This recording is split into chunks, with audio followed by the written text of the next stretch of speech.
Sebuah bocoran mengatakan bahwa hubungan antara Sarwenda dan Gio ini ternyata tidak sebatas bisnis, tapi mereka memang sungguh-sungguh memiliki hubungan asmara. Ini disampaikan oleh seseorang yang konon dulu kabarnya ini pernah bekerja dengan Sarwenda. Apakah betul? Saya akan coba lihat menggunakan kartu saya.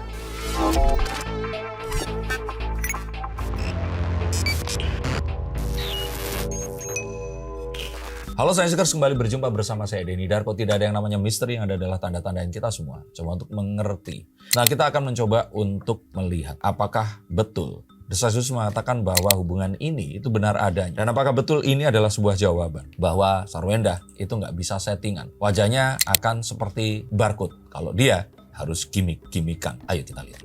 Nah ini mereka berdua hubungannya saat ini sering terekam di mana-mana berdua jalan bareng, kemarin terakhir jalan bareng, sampai anaknya Sarwenda ini nanyain sosok Gio gimana sih tingkatnya?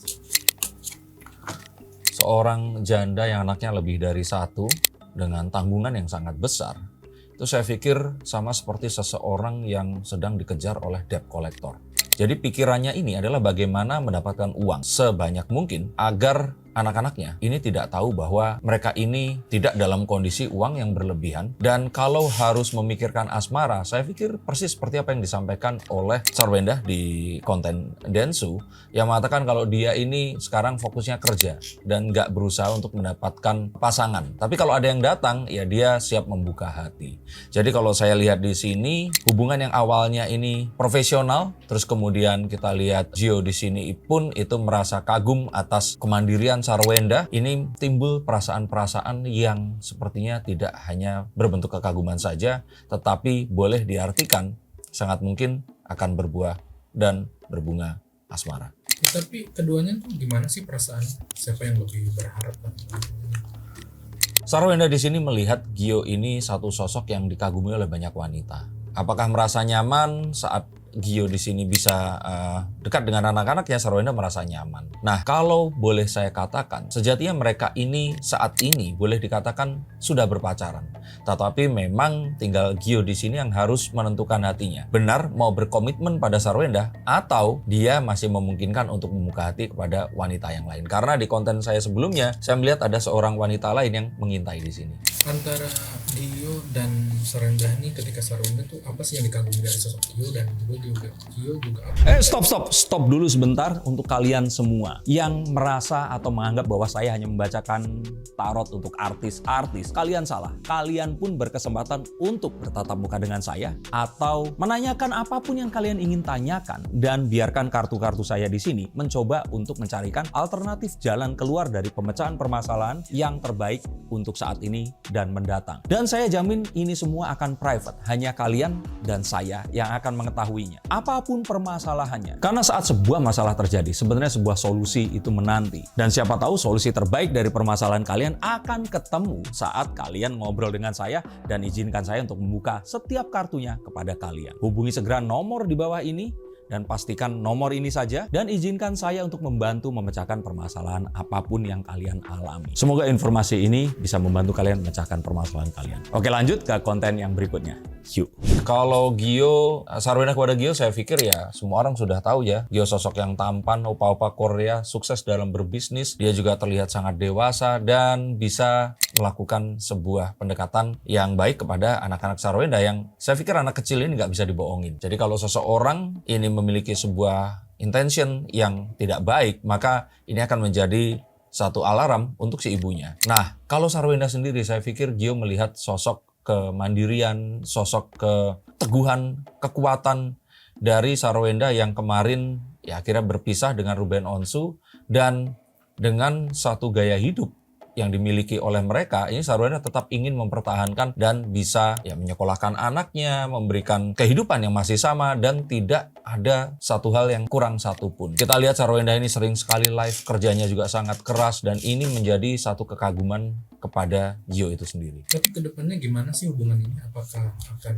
pacaran atau dalam waktu? Tergantung Gio. Ini sepertinya dia yang saat ini sedang menimbang-nimbang, sedang menentukan. Lah tapi ini terlihat kalau Gio ini melakukan pendekatan benar. Ya cowok kalau pendekatan kan nggak cuman ke satu cewek. Coba para cowok-cowok di sini silahkan komentar. Mereka ini kayak seseorang yang mungkin kalau boleh saya bilang itu lulus SMA terus mau masuk kuliah. Boleh dong daftar ke banyak kampus, nanti kampus yang terbaik ya dia akan menuju ke sana. Nah ini yang saya lihat. Dan di antara Sarwenda ini kalau yang lebih cantik, lebih muda itu ada banyak. Tapi Gio di sini melihat sesuatu yang berbeda. Dan yang paling penting di sini yang saya boleh katakan lagi adalah, coba kita lihat betul atau tidak. Ada satu bisnis yang sangat luar biasa yang kalau Gio ini lanjutkan, maka ini akan menjadi sebuah hoki yang membantu dalam dunia finansial mereka berdua di masa depan nanti. Tapi kalau dari Gio sendiri apa yang menurut dia tuh bikin dia nyaman sampai sekarang? Saya pikir awalnya Gio yang membuat Sarwenda nyaman ya.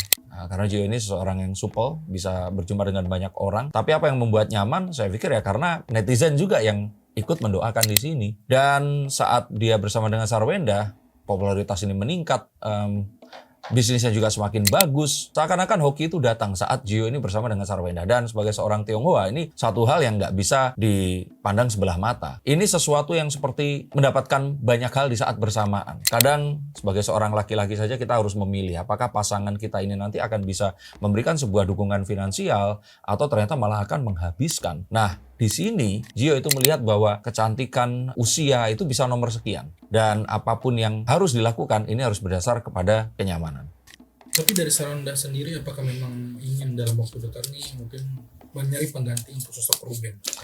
Saya kira Sarwenda juga nggak akan berpikir seperti itu. Ini satu hal yang ingin dilakukan tapi Sarwenda juga takut melakukannya. Sama seperti seseorang yang kemudian dia trauma terhadap air, tapi dia harus mandi gitu. Ini kan satu hal yang akan menjadi dilema. Nah, Sarwenda di sini merasakan yang sama. Dia pun sudah berhenti membanding-bandingkan seseorang ini dengan sosok sebelumnya. Dia pun sudah bisa move on dari masa lalunya. Tapi saya kira memikirkan dirinya dengan anak-anaknya memiliki hubungan dengan pria yang baru dikenal, ini tentu saja bukan perkara yang mudah. Saya pikir Sarwenda saat menjadi artis itu tentu saja sudah tahu sosok Ruben, mengenal, dan itu pun saja akhirnya berakhir dengan perpisahan. Nah, Sarwenda sepertinya membutuhkan dan mengira dia membutuhkan waktu perkenalan yang lebih lama agar dia lebih sreg untuk memiliki hubungan dengan siapapun pria itu nantinya. Dia tuh masih mengenali dan mempelajari, bahkan bisa bilang. Tapi kenapa mungkin ketika di depan publik ketemu wartawan mereka selalu ngeles, saya bisa bilang. Lalu misalnya dijawabnya ambigu. Ya karena itu tadi belum ada sebuah kesepakatan. Sarwenda sendiri nggak mau GR. Gio sendiri juga masih ada beberapa pilihan. Jadi ini adalah jawaban yang cukup bijak. Dan kita tahu bahwa untuk orang-orang dengan satu budaya yang kuat seperti orang Tionghoa ini nggak gampang untuk bilang iya atau tidak sebelum ya tentu saja nanya kepada orang tuanya. Apakah marganya ini cocok atau tidak? Apakah mereka berdua ini bisnisnya itu bisa disambungkan atau tidak? Ketemunya mungkin di hari apa? Apakah ini baik atau tidak? Hal seperti itu saya pikir sangat berpengaruh kepada dua keluarga besar untuk bersatu. Tapi apakah memang ada motif hanya bisnis saja di balik keduanya? Saya kira enggak, itu pasti lebih. Jadi kalau hanya bisnis saja, sepertinya Sarwenda bisa memilih orang yang lain dan Gio itu bisa juga memilih orang yang lain lebih menguntungkan. Tapi ini satu hal yang awalnya adalah satu bisnis yang mereka kira ini hanya akan menghasilkan ya lucu-lucuan di depan netizen, tapi ternyata dukungannya ini luar biasa. Kita tahu bahwa netizen ini sangat mendukung orang-orang yang gagal dalam pernikahan dan mereka sangat berharap, dan saya melihat bahwa dengan dukungan netizen besar ini yang tidak mereka sangka, ini sebenarnya akan menjadi sesuatu yang aset yang lain saat mereka nanti akan bersama di dunia yang sesungguhnya. Berarti bisa dibilang balik lagi Mas Din tadi bisa dibilang keduanya nih masih menimbang-nimbang dan bisa dibilang belum ada rasa canggung dan sebenarnya lebih ke Gionya ya. Kalau Sarwenda saya pikir ya karena dia nggak mencari, dia datang, yang datang cowok yang baik, bertanggung jawab, ganteng juga, dan dia juga memiliki bisnis yang oke. Ya Sarwenda nggak buta, nggak tuli, dia juga tahu berhitung dan bohong kalau seandainya Sarwenda juga nggak tertarik. tapi kedepannya hubungannya mereka berdua akan seperti apa sih? Saya kira sih ini masih jauh dari kata yang akan mereka itu benar-benar go public secara langsung atau mengumumkan, karena banyak hal yang harus dihitung di sini. Tapi kita akan dalam perjalanannya melihat kemesraan di antara mereka berdua yang akan meningkat. Intensitasnya ini akan semakin sering dan kita akan menyaksikan hal-hal yang seakan-akan keceplosan yang pada kenyataannya ini sepertinya adalah sebuah demonstrasi dari kenyamanan di antara mereka berdua. Salah satu yang paling dipikirkan itu hal menimbang. Itu apa sih yang dari mereka berdua? Saya pikir hal yang paling penting di sini adalah Sarwenda itu anak. Dan apa yang Sarwenda sekarang ini kerjakan. Karena jika saat mereka nanti itu menikah, otomatis apapun yang Sarwenda lakukan ini pasti akan dikurangi. Dan otomatis juga dari yang laki-laki ini harus memprovide dengan lebih banyak lagi. Kita tahu bahwa anak-anak Sarwenda ini memerlukan juga tidak hanya pundi-pundi rupiah, tapi juga pelukan dan belayan kasih sayang dari ibunya saat mereka bertumbuh menjadi seseorang yang lebih besar nanti atau dewasa. Nah, ini yang saya pikir akan menjadi pertimbangan paling utama karena Gio, orang tuanya, ini juga pasti akan mengatakan bahwa kamu sebagai seorang laki-laki bisa loh memilih seseorang yang memang masih single, seseorang yang nggak punya piring kotor di masa lalu yang harus kita ikut bersihkan, yang juga harus menghidupi anak-anak yang ya bukan anak biologis dari laki-laki ini tadi. Maka perlu sebuah pertimbangan yang besar, dan kita tahu bahwa keluarga besar seperti ini masih sangat kuat pengaruhnya, dan ini mungkin yang sangat mempengaruhi. Oh, berarti bakal nantinya gimana keluarga mereka yang persetujuannya mungkin.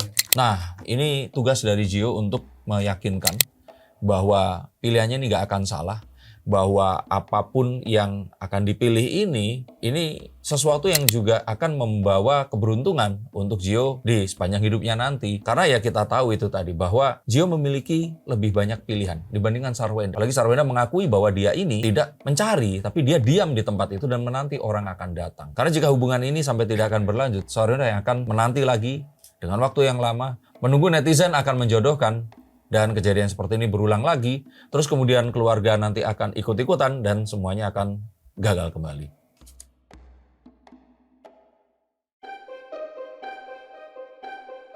Saya pikir tetap semuanya harus dihitung. Apa keuntungan dan apa hal-hal yang ditakutkan jika hubungan ini dilanjutkan. Dan sebagai orang Asia, kita memang tahu bahwa keluarga ini menaruh peran dan juga pengaruh yang sangat kuat dalam keputusan kita dan kehidupan kita di masa mendatang.